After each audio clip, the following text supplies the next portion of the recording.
contenders for the RSA chase. And Davy Russell, if I could start with you and Ballycasey. That was a hell of a performance the last time out for a horse, only his second start over fences to beat two former Grade 1 winners. Yeah, I suppose, look, he always seems to be a natural jumper, even since the first day they schooled him. I schooled with him one day around Punchestown. He was exceptionally good to jump, so I wouldn't look into the experience-wise too much. He was always very, very good to jump.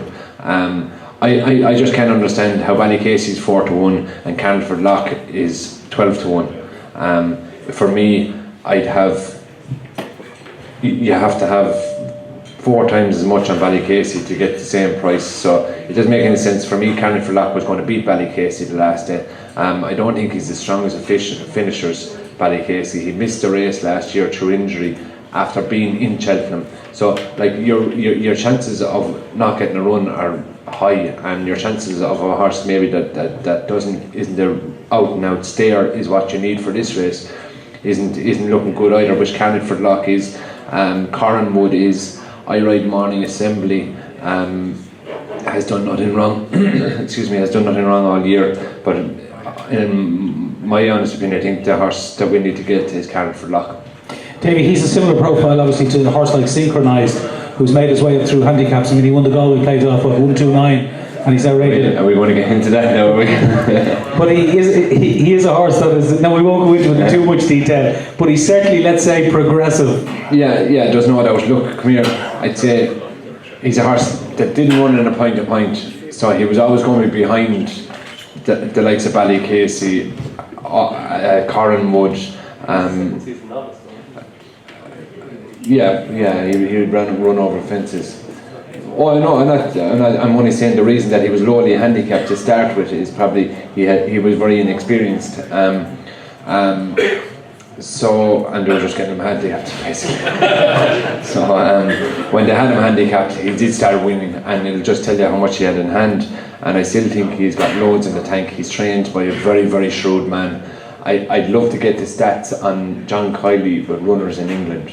I think it's something like 5 runners or 6 or maybe 10 runners in England, and has had 2 or 3 winners in total. So he just doesn't take horses over there, and when he does, they have a chance. I just think that he's a horse with loads of experience. A race like this, tough horse that's going to be arriving late, and a tough finish always suits him. And I think it's a huge price at 12-1. And I think if JP McManus gets a hold of 20-1 or 12-1, he'll make pure shit of it. Thanks, Davey. Andy Mack, I mean, the Irish horse has a great record in this race. Bobsworth is the only horse in the last 5 years that's non-Irish trained in this race, so we probably make it 5 out of 6 this year. Would you agree? Yeah, it looks like it. I like Smad Place, but it's probably not great value at 7-1. Who I do like, I think Davey might be being a little bit coy about his own chances. I do like Morning Assembly, and I know he's sitting beside me, and as much as I hate to say it, he's given a few things great rides in the RSA. Between his weapons amnesty, the RSA, and the horse last year, he knows how to ride the RSA. I think he'll give Morning Assembly a fair go again. Okay, thanks very much. Andrew Lynch, your view on the race. Is there anything maybe at a bigger price that you see has a chance of Whelan's Boy or Lebec or something at a bigger price? No, I couldn't go away from Carlingford Lough. You need a tough horse for this race. It's a very hard horse, or a hard race for on horses. And this lad, because he's a handicap experience, I think 12-1 is a great value. He'd probably be half the price if McCoy stayed on him the last day. So 12-1 is a massive price. You touched on a fair horse, that O'Fallon's Boy, but was there an excuse from the first day? He pulled up after.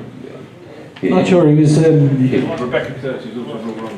Yeah. I think Barry the other night said. He rises, but to be honest, you didn't give him much. The only thing, he was placed in the novice hurdle last year. He's fourth in the Albert Barker. Yeah, he's not a bad horse. Couch, what's your view on the race? I mean, this is one of the races that the English haven't had a whole lot of chances in over the last number of years. And look, if you fucking keep going, we're going to bet the rugby again. I know we're going to go good. Looks pretty sparks again this year. Yeah. This is a race I want to take the jolly on. I really don't like form with three-runner races, and that's what Ballycasey. Again, it was a Ruby masterclass out in front. I don't know what that jockey was doing on Carlingford Lock. He'd never make it as a jockey, that bloke on that horse, would he? God knows what he was doing, like an amateur out the front door there. Smad Place, again, I don't like the shape he makes over fences for me. Again, it was a small field he won last time. He managed to unship poor old Jock at Huntingdon with the race at his mercy. And I know the Ultras had problems in the past, I can't be with him.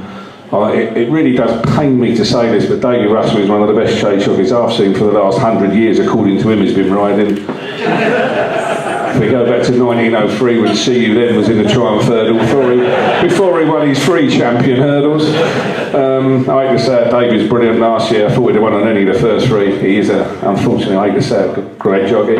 I can't have Sam winner at any price. Anacotti wouldn't win if it starts now. I'll start supporting Arsenal wearing a Yashmak if that wins.